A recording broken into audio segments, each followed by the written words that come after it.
What if the reason you're waking up tired every morning isn't just because of your age? What if I told you that the exhaustion you feel, the lack of energy, the brain fog, and the stiffness in your body, might be the result of a few simple habits, and not a natural part of growing older? Because here's the truth, many seniors over the age of 60 wake up tired not because they're old, but because their body is trying to send them a message. A message most of us have been taught to ignore. Even doctors don't always talk about this, because they're trained to look at symptoms, not patterns. But today, we're going to break that cycle. Today, we'll explore the real reasons why seniors wake up tired, and more importantly, how you can take back your energy, your mornings, and your sense of vitality. So sit back, relax, and let this video be your guide to brighter mornings and stronger days. Chapter 1, The Morning Struggle After 60. You open your eyes. The sky outside your window glows softly, maybe touched with hues of gold or blue-gray. The world is starting to move, birds chirp faintly, a neighbor's car hums to life, the kettle sings in another room. Morning has come again. But instead of feeling fresh or ready, all you can think is, why am I still so tired? It's a quiet exhaustion, not the kind that screams or burns. It's a heaviness. Your eyelids don't want to lift. Your arms feel like they belong to someone else. You haven't even left your bed, and yet it already feels like the day has taken something from you. You sit up slowly. Your back feels stiff, your knees don't move as easily as they used to. There's a groan you didn't mean to let out, but it escapes your lips anyway. And as you reach for your slippers, a familiar thought returns, maybe I just didn't sleep well last night. But the truth is, you can't even remember the last time you truly felt rested. You've gone to bed early. You've tried drinking warm milk. You've avoided caffeine after noon.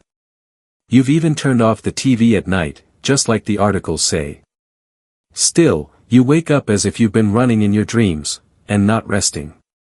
And when you tell someone about it, maybe even your doctor, you hear the same gentle dismissal, it's part of getting older.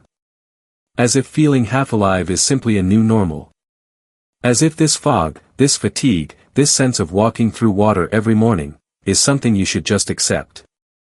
But deep down, something doesn't feel right about that answer. Because you remember. You remember what it used to feel like to wake up excited. To stretch and yawn and feel your body respond. To rise from bed with ease, not with effort. To start your day with purpose, not with pain. There's a quiet kind of frustration that comes with this morning tiredness. It's not dramatic. You don't shout or cry. But it wears on you. Slowly.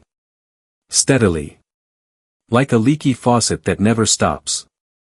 And after months, or years, of waking up this way, you begin to wonder, is this just the way life will feel now? Maybe you blame yourself. Maybe you think, I should be stronger. Or, I'm just being lazy. But it's not laziness. And it's not weakness. It's a signal. Your body is trying to speak to you, and somewhere along the way, we stopped listening. The strange part is that this tiredness doesn't always show up in the same way. For some people, it's physical, an ache, a weight. For others, it's emotional, a lack of motivation, a sense of being detached. Some wake up early but can't find the energy to start. Others sleep late but feel just as drained. This struggle isn't about age alone. There are people in their 70s who feel vibrant every morning, and people in their 50s who feel older than their years. So what makes the difference? What separates those who rise with energy from those who rise with dread? The answer is not simple. It's not a single cause, or a magic pill. It's a web of habits, choices, and changes, some that sneak in quietly, others that come with time. But at the center of it all is one truth we often ignore: the body always tells the truth, even when we don't want to hear it. When you wake up tired, day after day, your body is asking for help. Not punishment. Not shame. Just help. It may be asking for better sleep, or deeper rest, or less stress, or more light, or less noise. But it's speaking. Are we listening? That morning tiredness you feel, it's not your fault. It's not a failure. It's a conversation. And today, maybe for the first time in a long time, we're going to respond. Because you deserve more than just getting through the morning. You deserve to wake up and feel truly alive. Even if you haven't felt that way in years, it's not too late. That spark inside you, that strength you once knew, it's not gone. It's waiting. Quiet, yes. But not lost. And this, right here, is where we begin the journey to get it back. And before we move on to the next part, I'd like to gently invite you to like this video if the message so far has resonated with you. Consider subscribing so you won't miss future stories and insights that could help bring more peace and clarity to your days. If you feel comfortable, leave a comment below and share your thoughts or experiences.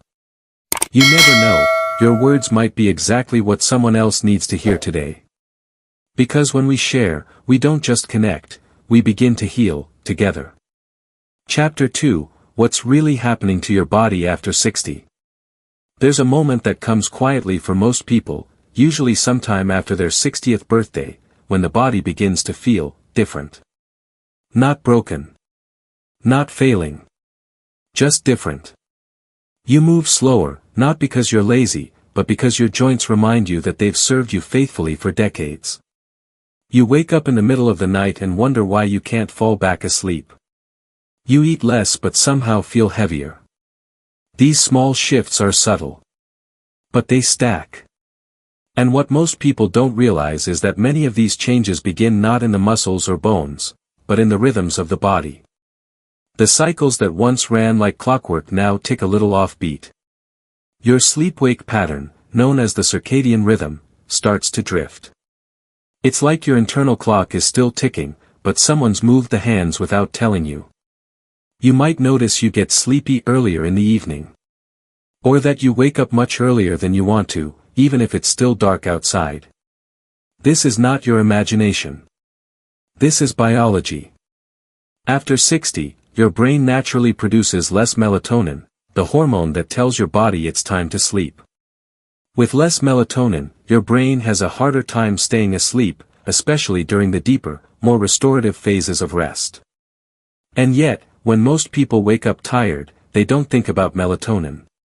They don't think about hormone levels or biological rhythms. They think, I must be doing something wrong. But the truth is, they're not. They're simply living in a body that's quietly evolving. This evolution affects more than just sleep.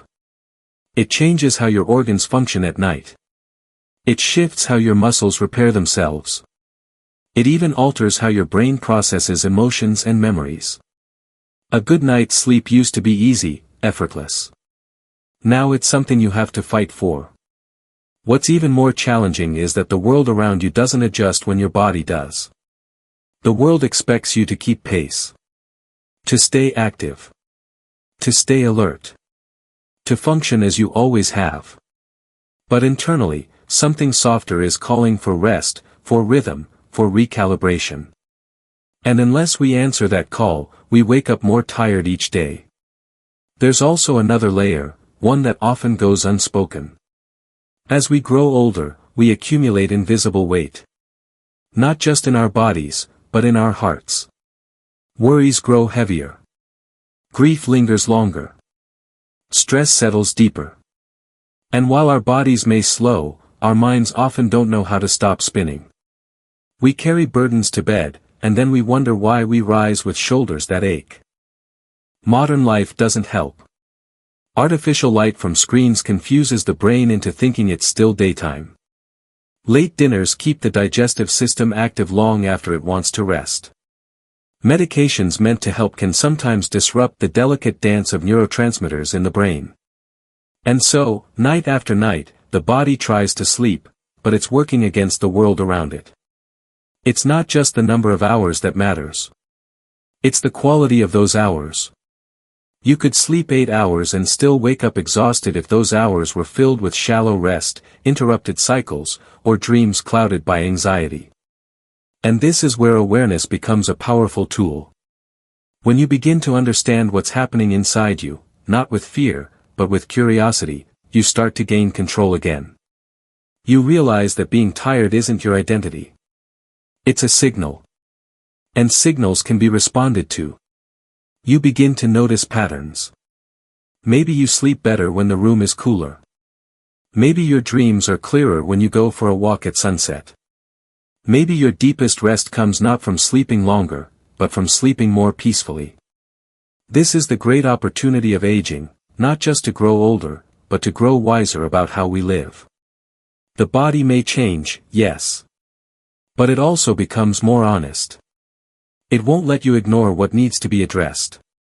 And when you listen, truly listen, you realize something remarkable: your body still wants to support you. It's still fighting for your energy, your clarity, your strength. We just need to meet it halfway.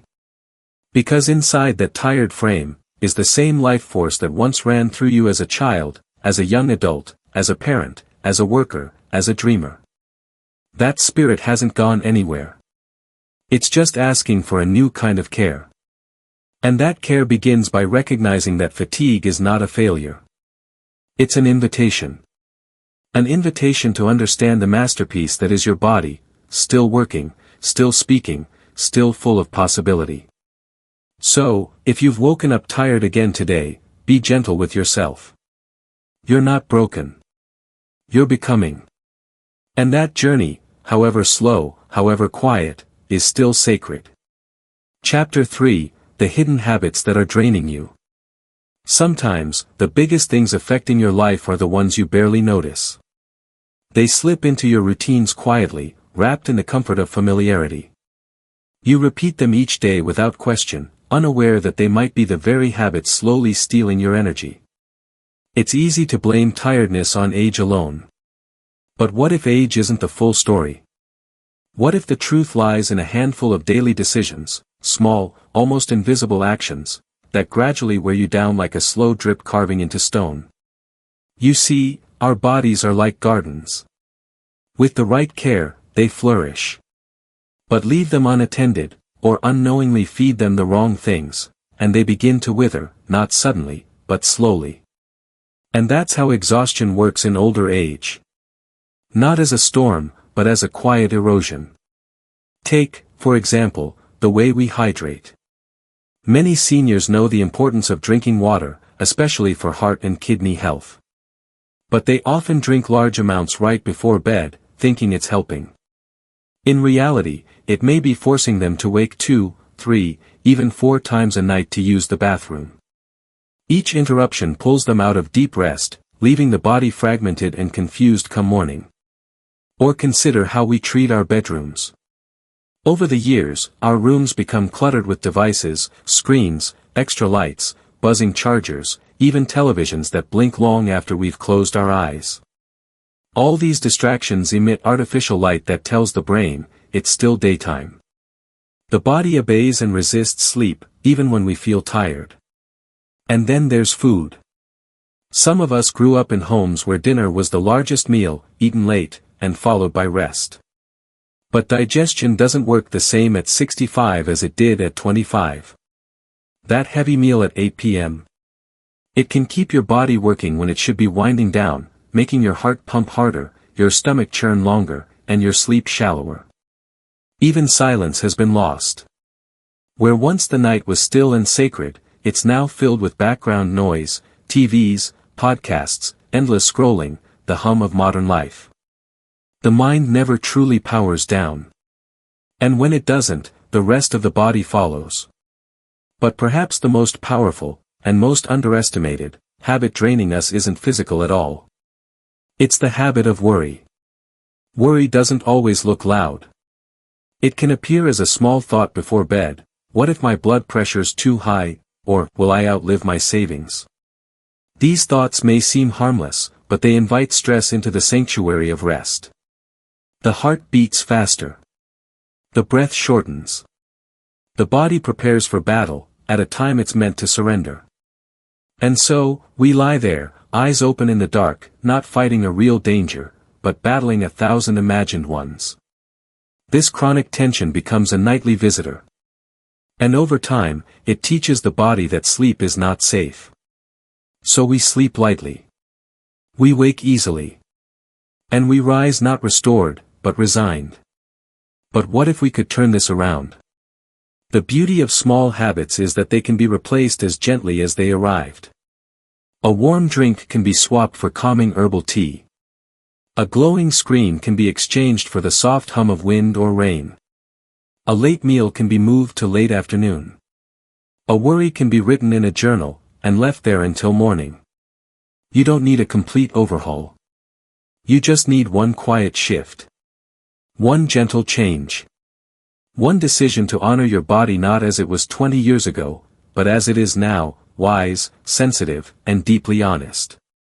And when you begin to respond to that honesty with care, not with guilt, not with shame, your body starts to trust you again. It sleeps deeper. It wakes brighter. It no longer whispers for help. It thanks you. So if your mornings have felt heavy, and your nights restless, know this, you're not weak. You're simply human. And small habits, once unconscious, can be brought back into the light. And when they are, your energy returns not with force, but with grace. Chapter 4, Energy isn't lost, it's rebuilt. There's something powerful in knowing that energy isn't something you simply run out of, like the last drop of oil in a forgotten lamp. It's something your body is always trying to renew, always trying to create, if only it's given the right chance. And yes, it may not come back in the same form. At 70, energy feels different than it did at 40.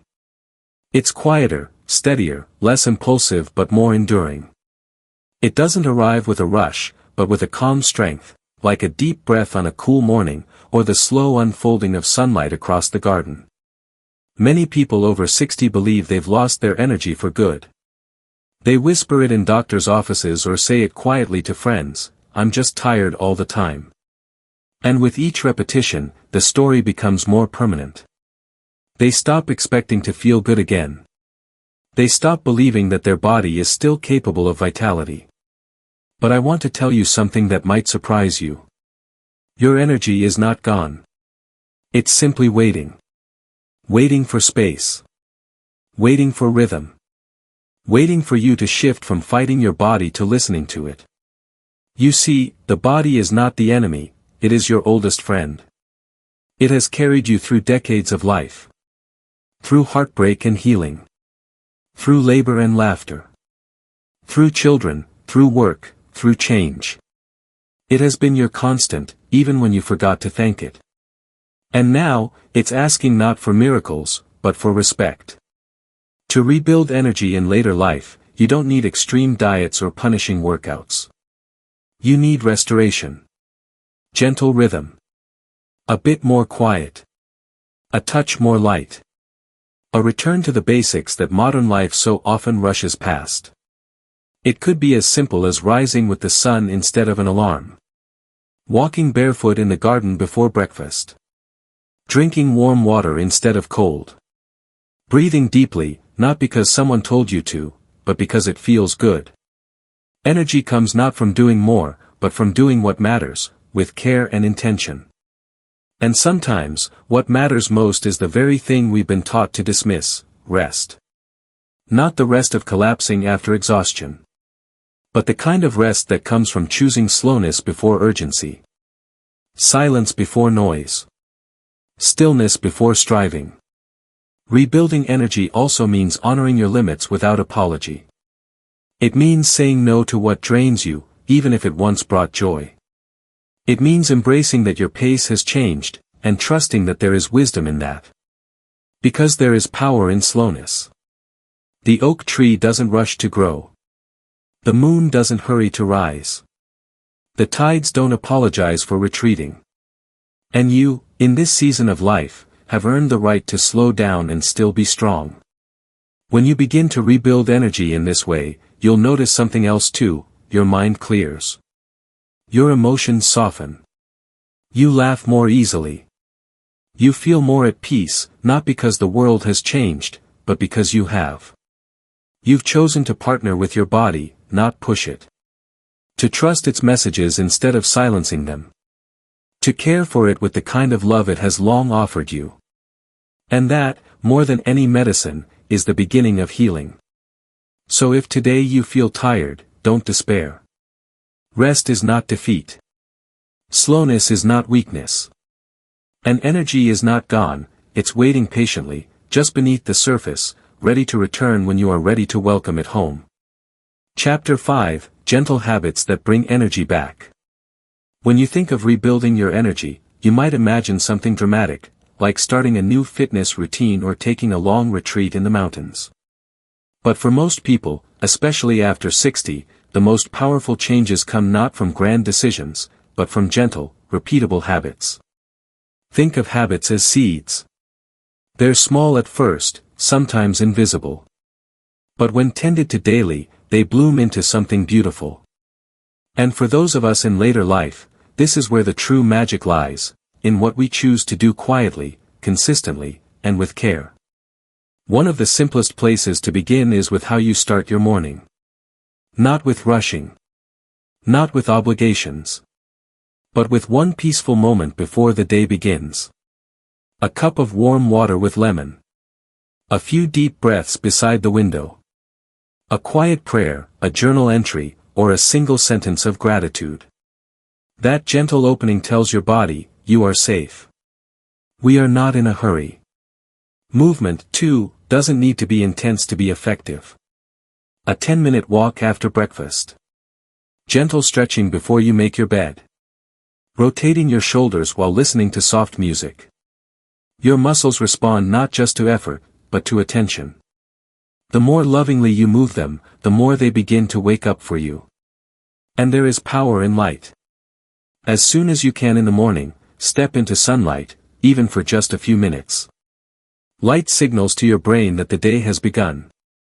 It resets your internal clock, balances your hormones, and boosts your mood.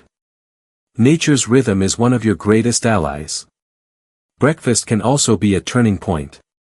Choose foods that are simple and kind to your digestion, something warm, not heavy. Oatmeal with cinnamon. Steamed vegetables and eggs.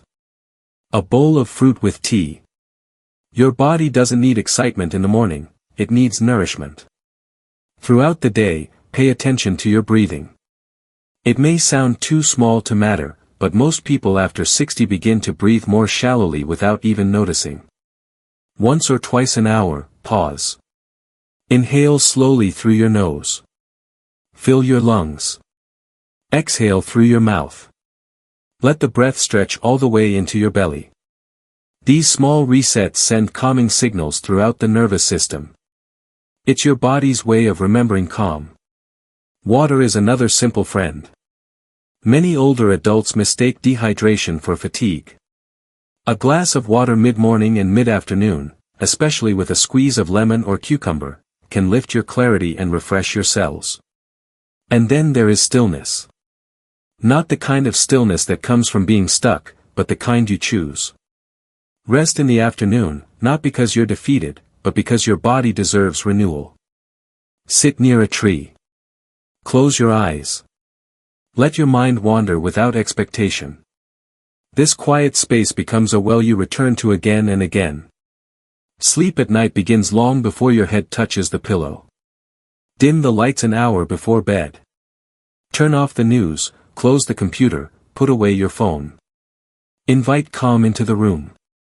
Read something gentle. Listen to soft music. Speak kindly to yourself. These signals tell the brain it's time to slow down. And if you wake in the middle of the night, don't panic. Breathe. Stretch your fingers. Listen to the silence. Nighttime wakefulness doesn't mean you failed. It's part of being human. And often, the way you respond is more important than the moment itself. Another quiet habit that restores energy is kindness. Not just to others, but to yourself. We often think energy comes from food or sleep, but it also comes from love. When you speak harshly to yourself, you drain. When you speak gently, you restore. Gratitude, too, is a healing force. Each night before bed, think of one thing, just one, that made you smile, even a little. A flower